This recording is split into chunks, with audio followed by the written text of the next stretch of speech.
All right, we're going to go ahead and get started today. I'd like to welcome all of our participants to the Navigating the Admissions Process, the Monarch Experience. My name is Christopher Fleming, and I'll be serving as your moderator today. And before we get started, I just want to say how excited I am to have each of you here with us today. We have an informative session planned for you. Before we move further, I just kind of want to give or provide a roadmap for our session today. Today we'll be discussing the undergraduate admissions process. Then we'll be exploring ODU's campus. We'll then follow up with reviewing the international admissions process. And then finally addressing some financial aid topics for domestic and permanent resident applicants. Just a few housekeeping before we get started with the session is that participants, your mics have been muted and your cameras turned off for this session. Questions can be submitted via the chat feature at the bottom of the screen that you have. Although our aim is to address everyone's questions, we realize that there may not be the appropriate amount of time for each. But rest assured, we will get to your question and get that answered, even if it takes place after the session ends. So with that being said, let's go ahead and jump into our session this afternoon. And we start off, let me introduce Clayton Lott, who is our admissions counselor for undergraduate admissions. Clayton? Good morning, good afternoon, good evening, wherever you are located all over the world. We are happy to see that you had the opportunity to join into our session. So let's begin. The Dominion University here, located in Norfolk, Virginia, was founded in 1930 as the Norfolk campus of the College of William and Mary. We didn't become Old Dominion University until 1969, where we gained our full university status. Since then, we've expanded our campus to now have 3 additional campuses located in the Hampton Roads area, with our main campus in Norfolk, Virginia being over 300 acres. Every year we continue to grow. Once you are a student here on campus, you'll see the campus transform in front of your very eyes. What was once a parking lot will turn into a dining hall. What was once a unused piece of land will turn into a residence hall. So a lot of change happens here every year. So it's definitely something to be excited about. We are somewhat of a large school with a diverse student body, not just in the cultural backgrounds of our students, but also the areas of interest that our students have. Many students come to ODU interested in STEM programs. Other students come here interested in humanities. And of course, students come here interested in athletic programs. We have many athletic programs to choose from, all D1.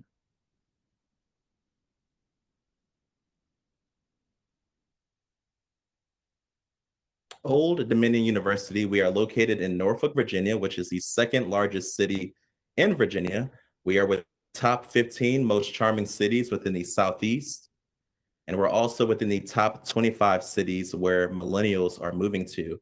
So this area is growing along with the opportunities here in the Norfolk area. We have over 100,000 engineering opportunities for those of you all who are interested in engineering programs. We have students here who have had the opportunity to intern with different corporations in the area. We've had students who have been able to intern with NASA, students who have interned with the local shipyards in the area, and a lot of other opportunities which we'll be able to touch up on in a moment. Right now, we are looking at the Waterside District, which is located in the downtown Norfolk area. There's a lot of things to do in this side of town, a lot of fun places to visit, a lot of phenomenal places to eat. Here in the downtown Norfolk area, you'll see that there's Jack Brown's, which is a great burger restaurant. You'll see that there's the Freemason Abbey, which they have an amazing option and choices to choose from for their brunches. There's the Grain, there's the Grilled Cheese Bistro, which is my favorite restaurant to eat in. So if you are fanatics of grilled cheese sandwiches, they really have a creative spin on these different meals there at the Grilled Cheese Bistro. Other than that, there is the Mall, which is located in the Waterside area of Norfolk, Virginia. There's also the Nauticus Museum. They have different festivals throughout the year. There's usually a taco eating festival every year. as well as a barbecue festival too. So that's definitely things that a lot of our students tend to visit there, especially when it's warm outside. So a lot of things to do here in this side of town. We are about 25 minutes away from Virginia Beach, which is the largest city in Virginia. So if you are interested in going to the beach to swim, to hang out with your friends, playing beach volleyball, or to kind of bask in the sun, taking in those UV tanning stuff. So a lot of great things to do in Virginia Beach. So it's a lot of fun that our students have, which is really close to our area as well. And we are about 40 to 45 minutes away from Williamsburg, which is a very short car ride away. So if you would like to visit Colonial Williamsburg, or if you would like to visit one of the amusement parks in the area called Busch Gardens, that is only a short travel from our university. As we mentioned before, we are somewhat of a large school. We have 25,000 students who attend Old Dominion University. Now, this number would include those students who are undergraduate students, graduate students, and also online students.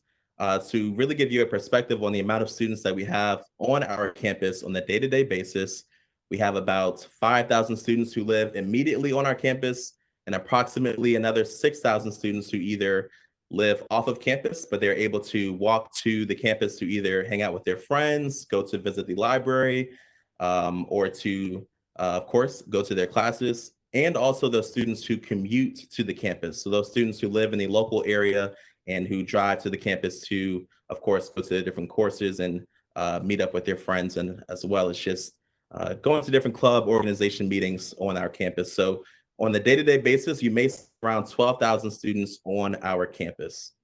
We have 7 academic colleges and 1 honors college. We'll be able to talk a little bit about our academic colleges in a moment.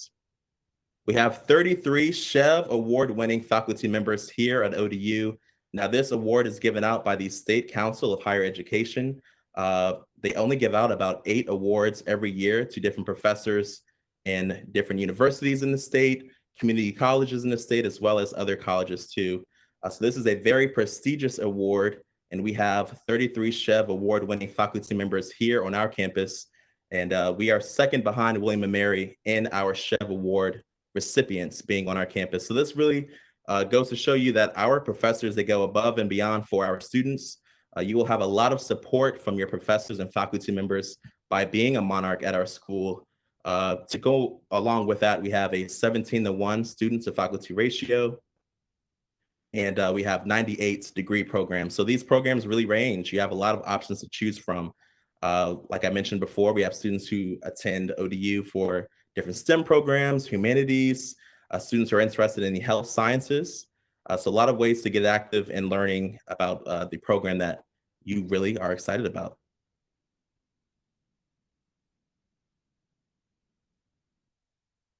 As I mentioned before, all of our programs are housed in 7 specific academic colleges. So if you're interested in perhaps the College of Health Sciences, so if you're interested in any health science program, this would include nursing, this could include the dental hygiene program, cytotechnology. All of these programs would be housed within the College of Health Sciences.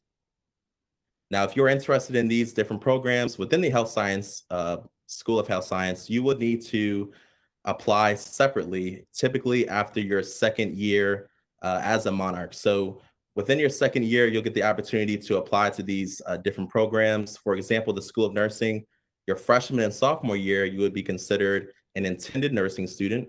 Once you've applied to the School of Nursing and you are admitted into that program, you'll be an official nursing student at that point. Our nursing students get an opportunity to partner with one of the 4 local hospitals that we have in the area. So our nursing students are partnered with CHKD, Bon Secours Hospital, as well as Eastern Virginia Medical School. They also have a facility that our students are partnered with too. If you're interested in electrical engineering, mechanical engineering, or modeling and simulation engineering, you all would be within the College of Engineering and Technology. No matter what major you choose, you will be in a specific academic college. All of our students have opportunities to learn in and outside of the classroom. So once you are a student here, you'll have the opportunity to obtain internships, shadowing experiences, or some sort of hands-on learning experience that really pertains to the major that you would like to pursue here.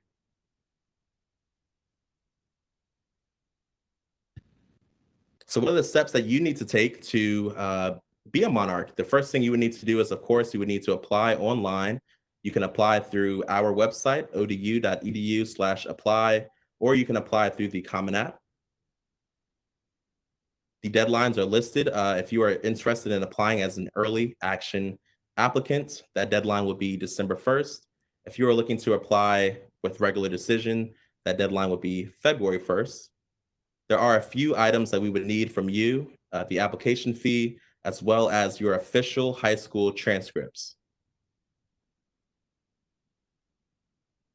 Once you fill out the application, once you fill out the application, we also would require that you send in your SAT or your ACT scores. However, if you apply as test optional, we would not request your SAT or ACT scores. So if you have a 3.3 GPA or higher, you can apply as test optional, meaning that we would not request your SAT or your ACT scores, but you would, of course, you would need to have at least a 3.3 GPA. For transfer applicants, the process is pretty similar. We, of course, would need you to apply. You can apply through our website or through the Common App. The deadlines are a little bit different. For early action applicants, that would be March 15th.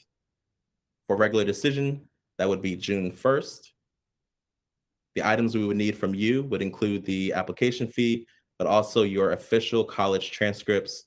So if you've attended a community college and also another university, we would need both of those transcripts sent to us from all of the schools you've attended in the past. Right now, we're going to open up with our recent alum, Stephen Greeling, who will be able to give us a campus tour. Awesome. Thank you, Clay. So like you said, my name is Stephen. I am a recent graduate from ODU this past semester. I graduated with an undergraduate degree in civil engineering, and I'm currently doing my master's at ODU in environmental engineering. Some of the stuff that I'm involved in is I am a member of the Student Government Association and also as a member of the Honors College. Go to the next slide. Awesome. So this is our main view of campus that you can see from Hampton Boulevard. And right behind that is Kaufman Mall, which I'm going to talk about on the next slide. So here you can see Kaufman Mall. This is about the center of campus. It is surrounded by academic buildings. And the main building that you can see right at the end of the picture is the University Web Center. The Web Center is essentially the main hub on campus. Students will hang out, organizations will hold events, people will even grab food in there. Lots of our dining options are available in the Web Center, ranging from Chick-fil-A to Starbucks, Steak and Shake, Qdoba, Subway, so many different options that you can utilize your student meal plan in to get lunch right there in the middle of campus. We do also have what's known as activity hour, which occurs every Tuesday and Thursday throughout the school year. And this is a time of the day when almost every student doesn't have classes. And so it's a break right in the middle where some people will grab lunch, organizations will hold events. One of the big ones being our fall involvement fair will be located right on the mall, which is that grassy area you can see in the picture as well. Also right in the middle of our mall, that black dot you can see is our university seal. One of the traditions we have at ODU is you actually start your graduation day in the Webb University Center. You'll process across Kaufman Mall and get to step on the seal for the first time, and then continue on to the Chartway Arena for your commencement ceremony. The way it goes at ODU is we don't step on the seal because the legend has it, if you do step on the seal, you either won't graduate from ODU or you won't graduate within 4 years. So I didn't step on it, graduated in 4 years. So I don't know if that you can take that as you will, as it goes in traditions at ODU. This next building is known as our Perry Library. It is our main library on campus at 4 stories tall. Each story caters to a different type of learning. So if you're more into the collaborative, working with other students on projects, the first floor is going to be your best option, which is known as our Learning Commons. And there they have lots of movable desks, chairs, and whiteboards, as well as collaboration rooms where students can practice presentations, and even write on the window walls that are expo friendly. Each floor going up progressively gets quieter, with our fourth floor being like our dead silent floor. So if you do need to study alone in silence, you can always do so on the upper floors of our university library. And there we also do have some tutoring resources, as well as our writing center that is available and free to all of our students to utilize throughout the year if you need any sort of additional help within your classes. Also in that building is going to be our Office of Educational Accessibility, which is really great if you need accommodations for testing, different accommodations to get around throughout the school year. Maybe you have a disability that makes it hard to navigate campus. You can get accommodations set up in there. And also if you have food allergies, it's great to get registered in there to receive accommodations within our dining facilities. They do also have equipment rentals where you can check out equipment throughout the school year if you need maybe a camera to film a video for a class or anything like that. They do also have an Einstein's Bagels, which is friendly to your student meal plan. So if you're in the library early or up there late, you can always utilize your meal plan to get a snack or coffee while you're in the library.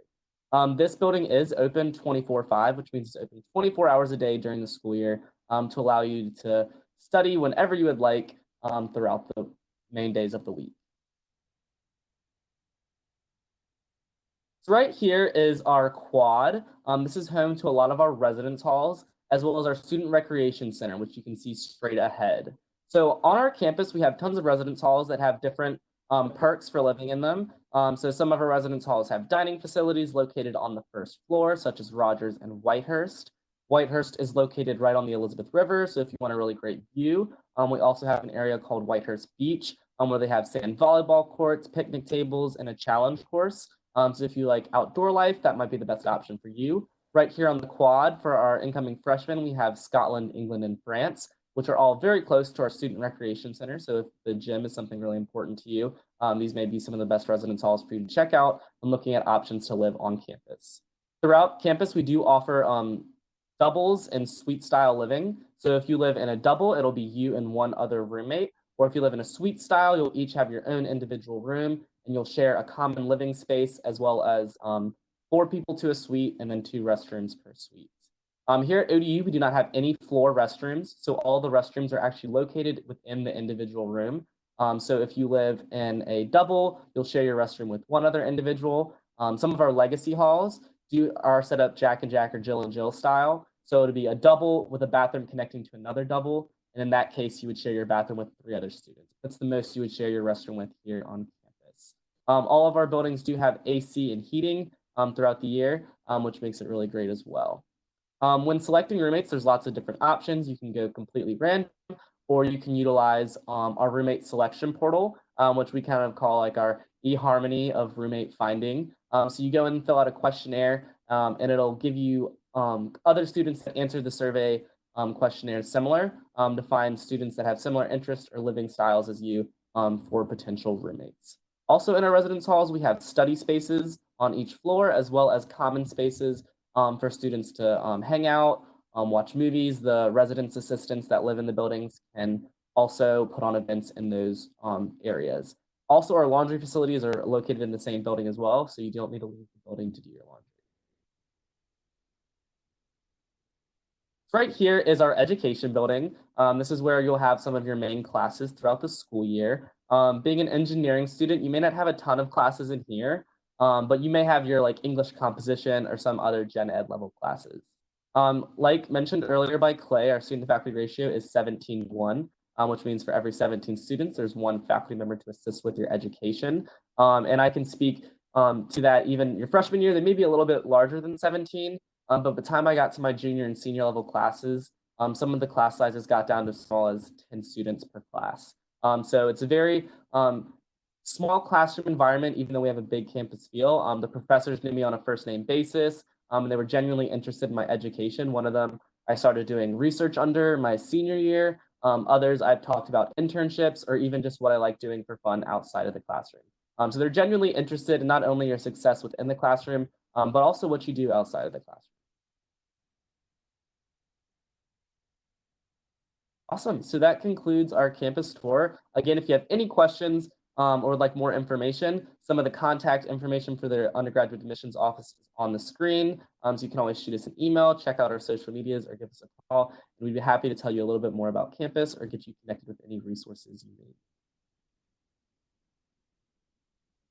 Awesome. So now I'm going to go ahead and pass it over to Jonathan Clay, who's going to give you a spiel about international admissions. Good afternoon, or good evening, or good morning, depending on where you're logging in from. As Stephen mentioned, my name is Jonathan Clay. I am the admissions counselor for the Office of International Admissions at Old Dominion University. I'm also a proud alumni, so I'm very excited to be able to speak with you all. I know we have a few alumni faculty members on here, and I can speak for everybody that there is something here in the water, whether it's Hampton Roads or whether it's here in Norfolk, Virginia, or on ODU's campus. So I believe, no matter where you're coming from, you will be able to find a piece of yourself here on campus. So definitely excited to kind of share some of the experiences and opportunities available, not just for our domestic students, but also for our international students as well. So we're going to go ahead and show a brief clip about one of our students, Daniel Perez, and some of the opportunities he's kind of encountered thanks to ODU. When picking a college or university, you want to kind of start building a foundation, the building blocks, making the connections. As a research institution, we're here to submerge you in kind of the workforce you're going to be in after graduation. We want to prepare you for that. So hopefully you'll get a little bit of that experience in this next video.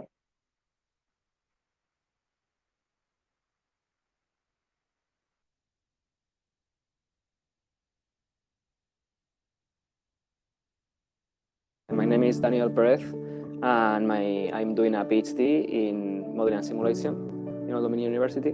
I came to ODU because my family came here to work for NATO, and NATO had agreements with 2 universities here. My professors at ODU have been very helpful many times, very supportive, especially when I did my senior design project and then when I've been doing research with them. For me, ODU has been a place that has given me the means to develop myself as an engineer and as a researcher. I wanted to do a summer internship. I applied to different companies. Pixar was the one that I wanted to go the most, just because I've had always an interest on computer graphics and on films, and I've always been a very big fan of Pixar. I applied to other big companies like Google or Facebook. At the end, Pixar was actually the only one that gave me an offer. And when they told me, I was just very happy and very excited to have the chance of being there and being a part of this studio. While I was at Pixar, I was at the research team in computer graphics, and I was responsible for generating 3D data using neural networks. I learned a lot in computer graphics, and I learned a lot of stuff that has led me to my current dissertation, which is developing deep learning techniques for 3D data. I think this internship at Pixar has given me contacts and also experience that can be very useful in finding a future job. I've learned a lot and I've had a very good time, so I would recommend doing an internship to anyone, not just in engineering, but to any student. In 10 years, I could see myself doing a similar work that I did on my internship, working on animation or special effects in a film studio.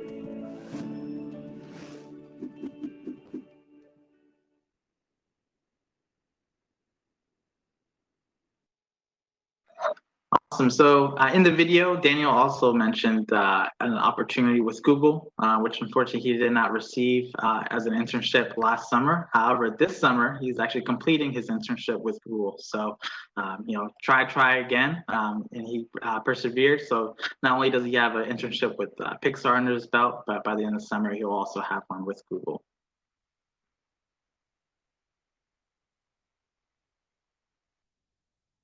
So with employment and OPT opportunities, I know this is a big one for all students, not just international, but with specific with international students coming in on an F1 visa, which is the student visa to the US and studying on ODU's campus.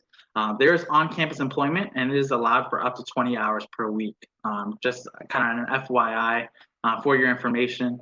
Under the F1 visa, employment opportunities outside of campus while you're under that visa status is not allowed. However, we do have those employment opportunities here on campus.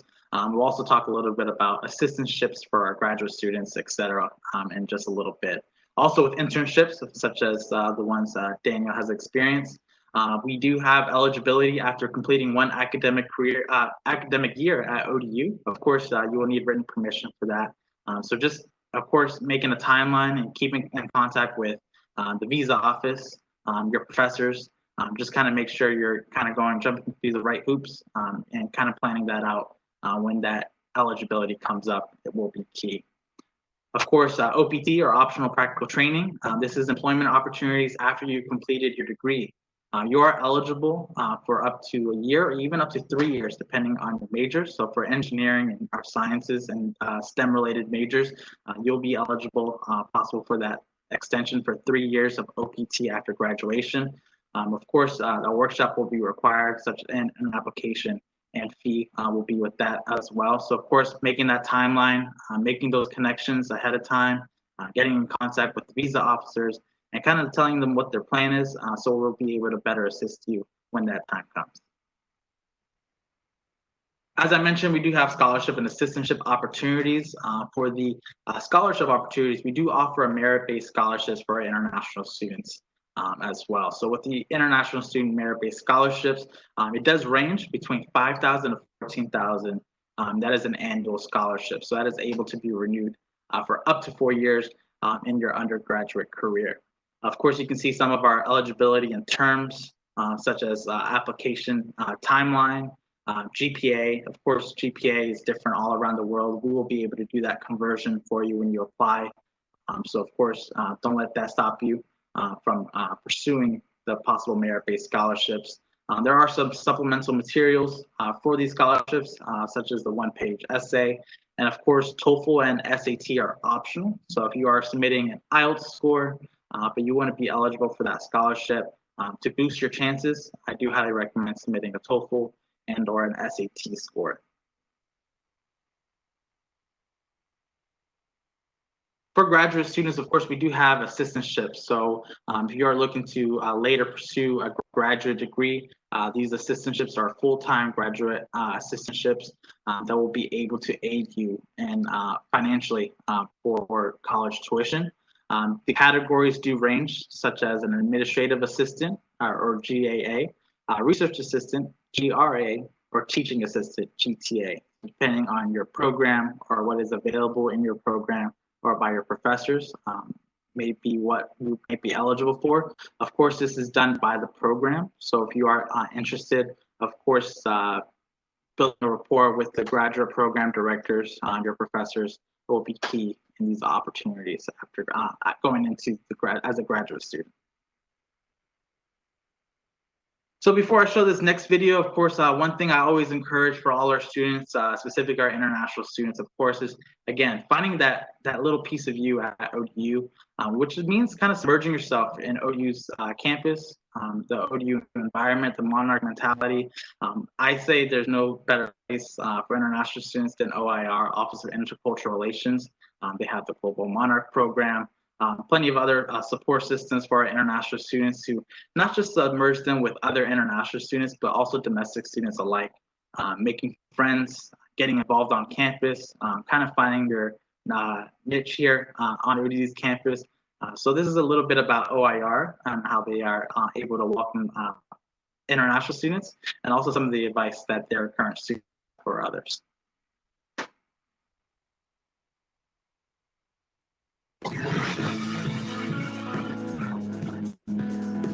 Namaskar. All yours here. Hi. Yes, talk. สวัสดีครับ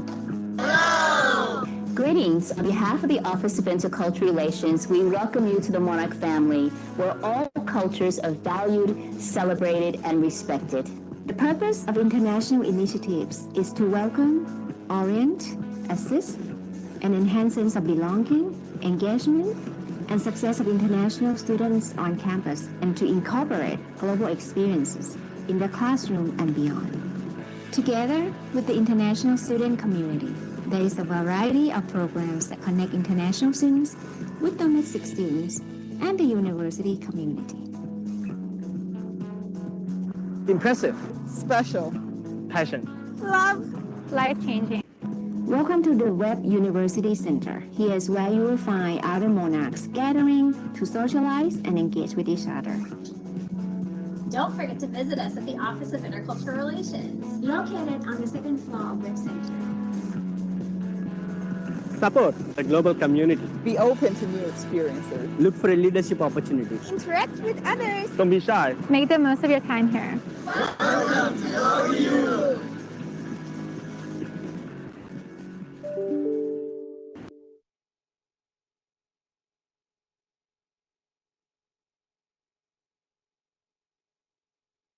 All right, so that is it for international admissions. Of course, if you have any questions or concerns about any part of the process as an international student, or even just looking to see what opportunities might be available for you, please don't hesitate to reach out. Our email, website, and phone number are located on the screen as well.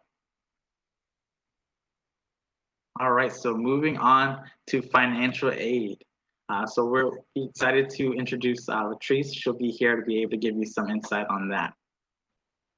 Thanks so much. And hi, everyone. I'm excited to be able to be here with you all today to discuss with you how to go about paying for college. To move to the first slide, the one thing that I need you guys to make sure you do as early as possible is to submit your FAFSA, the free application for federal student aid. This is what we need you to do in order for us to determine your eligibility for federal and state loans as well as grants. The cool thing about this is that students can start submitting their FAFSAs as early as October the 1st of every year. I do urge you to do it on that date or as close to that date as possible to get in the habit of doing that. At ODU, we do have something called the priority processing deadline. After that deadline, we start to package students, or what you may know more of is awarding aid, to those students who have submitted their FAFSAs by that date. That will ensure that you have more access to a greater pond of financial aid opportunities than those who submit their FAFSAs after that date. So again, please make sure you know to submit your FAFSAs as early as possible in order so we can determine your financial aid for federal and state loans and grants. Ending on that, of course, some of us, in order to go to school, need the help of free money, which is always the best money, as my parents always say. And those can come in the forms of grants as well as scholarships. Me being a first-generation college student, when I came here, my parents didn't have a lot of information for me when it came to other things rather than loans to finance my education. So in doing some research and in having some incredible help from some of my high school counselors and some of the amazing staff we have here at the Financial Aid Office, I was able to get more information on these free money opportunities. Now, there are certain things that you have to meet criteria-wise, as well as timing deadlines in order for you to be considered for some of these grants and scholarships as well. To start off with, state grants and aid. Your eligibility, again, will be determined based on what we find on your FAFSA. With state grants and aid, there are also eligibility requirements, the first being residency requirements. We have to make sure you are a resident of Virginia in order to qualify for Virginia state grants and aid. However, if you are a student who is an out-of-state student, you may want to check some of your state aid grant opportunities as well. Some states will also help you to fund your education out of state as well. So make sure you're checking your local, your state grant opportunities as well.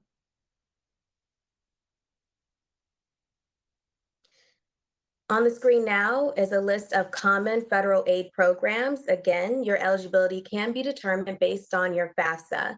The most common we see at Old Dominion is the Pell Grant that is strictly need-based. We also have something called the Teach Grant through the Department of Education for those students who are interested in becoming or receiving their teacher licenses. We also have the Federal CEOG, which is for those students who exhibit extreme need, as well as the Perkins loan as well. We also have federal work-study opportunities. Those will be given, again, based on your eligibility requirements and your need as assessed from the FAFSA.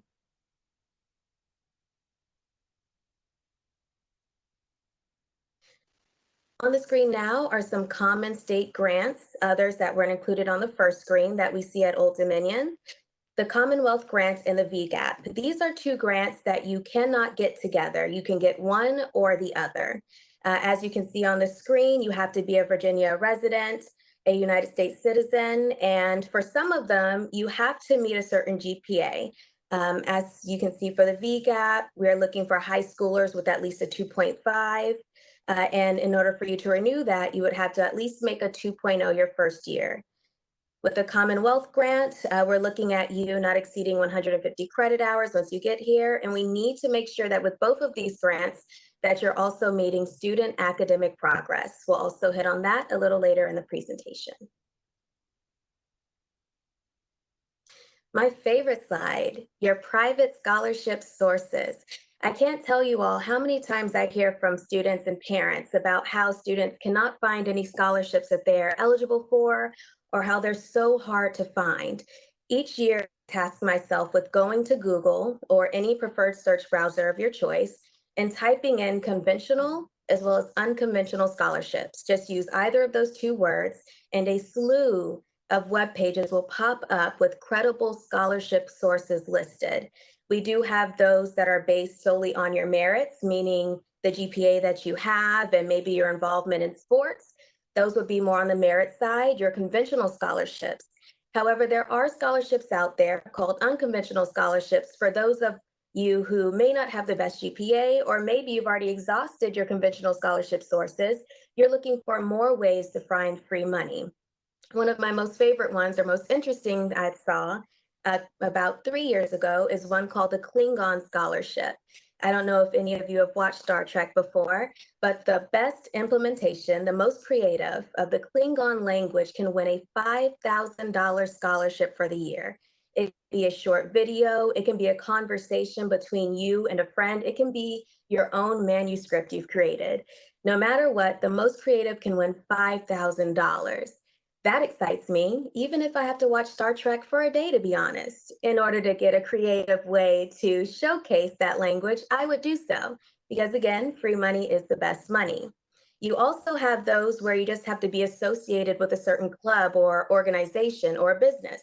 I found a scholarship, $500 flat, no essay required, for those students who are related to someone who sells Tupperware. That's it. $500 right there for you. So never accept the excuse of there's nothing out there for me, I'm not going to bother trying. Please don't only go off of your merits, your GPA, always go out there and try to find these scholarships. They're out there and many go unclaimed every year. Please use as many of the resources that you have for your free money so that you can try to lessen your out-of-pocket expenses as much as possible.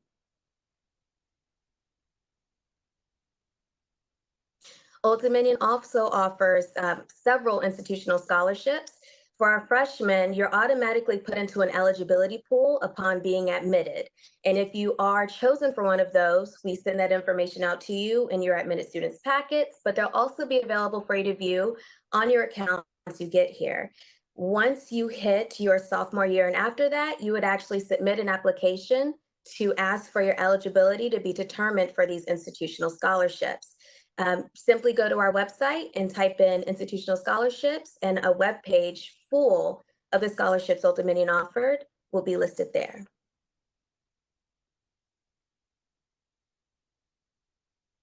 There are also plenty of employment opportunities here at Old Dominion. With your FAFSA, you can see if you are eligible to receive federal work study. That's one of the programs we do offer here. You can get the help of CDS in order to help you put together your resume and find a job. You can also see if you're eligible for a LEAP opportunity, which is where you'd be paired with an office or a department, and they will get you to file paperwork and things like that, just to help build up your resume and get used to being in a work environment. If you do not qualify for federal work study or LEAP opportunity, you can still go to the CDS to get their help with obtaining a part-time job on or off campus.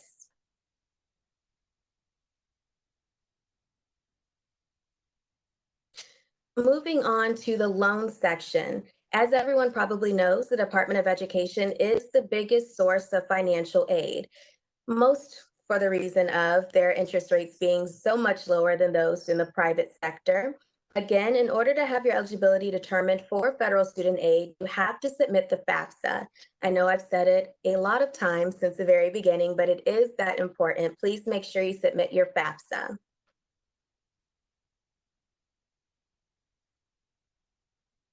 Once we receive your FAFSA, it's trying to look for what you and your family can contribute to your college education.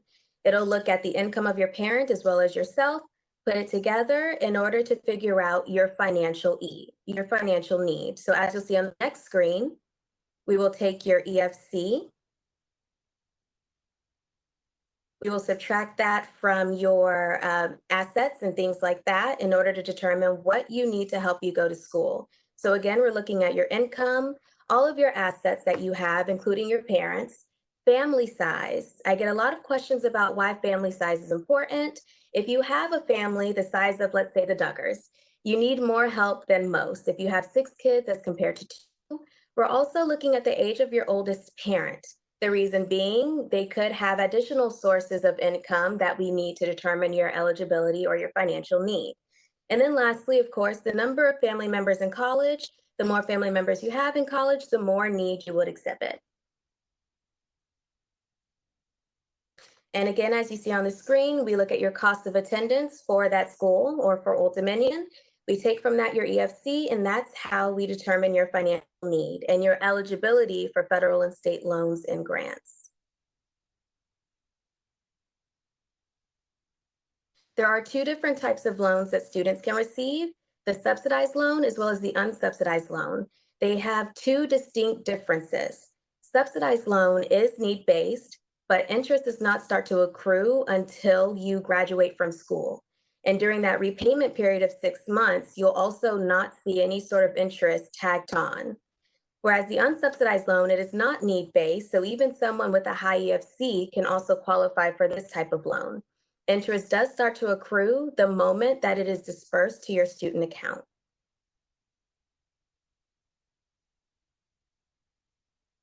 After you've exhausted all of your options as a student, your parents and loved ones also have a means in order to help you fund your education, that being the Parent Plus loan.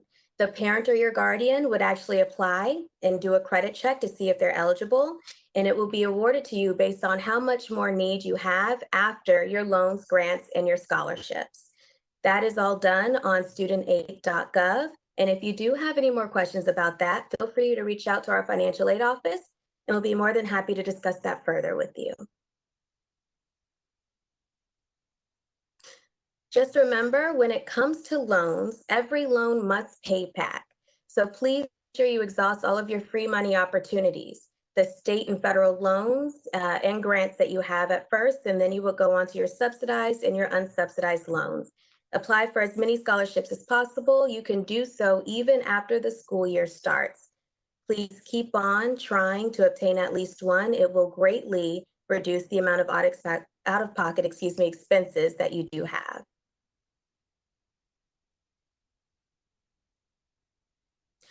Do have some students who also receive more money than what they need to pay their tuition, and they call it a financial aid refund. That is what they get back. Whenever you receive a financial aid refund, we ask that you try to save it and hold on to it just in case the next term you expect, to take more classes than what you were enrolled in previously. Saving this money can help greatly impact you going into debt and having to take out more loans than what you actually need. Please try to avoid spending it frivolously on any sort of vacations or anything like that. Keep it in your savings account for your school-related expenses as much as you can. Also, while you're in school, make sure you are going to classes and you're doing your studying and you're actually passing. If you are not going to classes, you can lose your financial aid. Your professors will let us know and we will have to take it back, which will generate a bill on your part and have you have to go out and try to find a way to cover it. Please make sure that you are passing your classes, and if you decide that a class is maybe too hard or it's not the right time to take it, make sure you're dropping it by the add drop deadline. Your classes that you do not pass can impact your PACE, which can result in the loss of your financial aid. We also ask that you make sure you're keeping at least a 2.0 to stay in eligibility requirements and make sure you're not staying in school longer than you need to. Federal aid will cover you for up to 5 years or 10 semesters. Make sure you keep that in mind as you're going through your courses.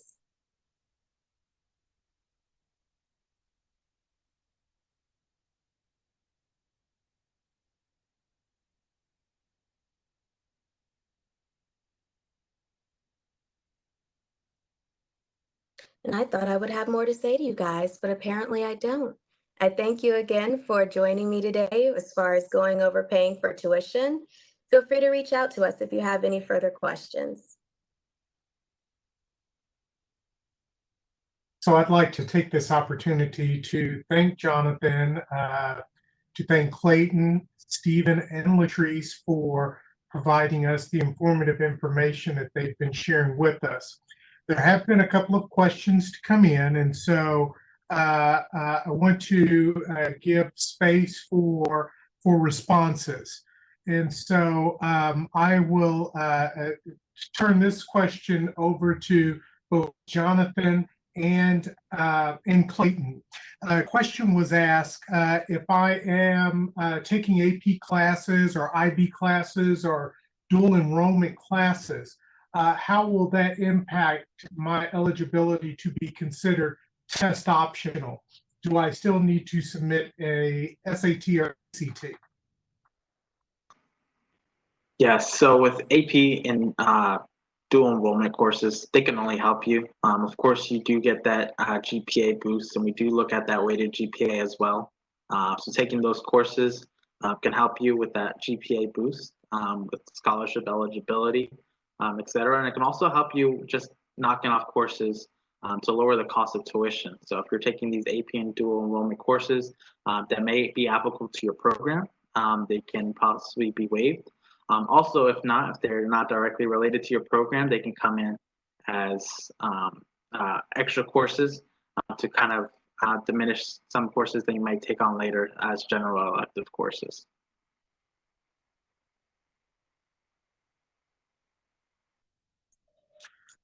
So one other question that we have coming through, Jonathan, we have a number of our international students asking about transferring courses from their institutions within their home country. So if you could kind of talk about that process just a little bit.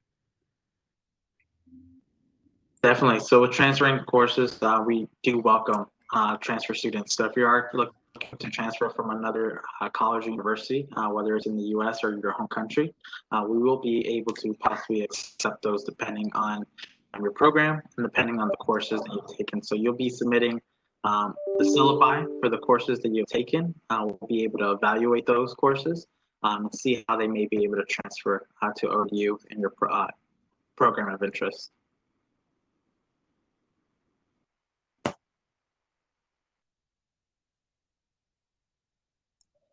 Excellent.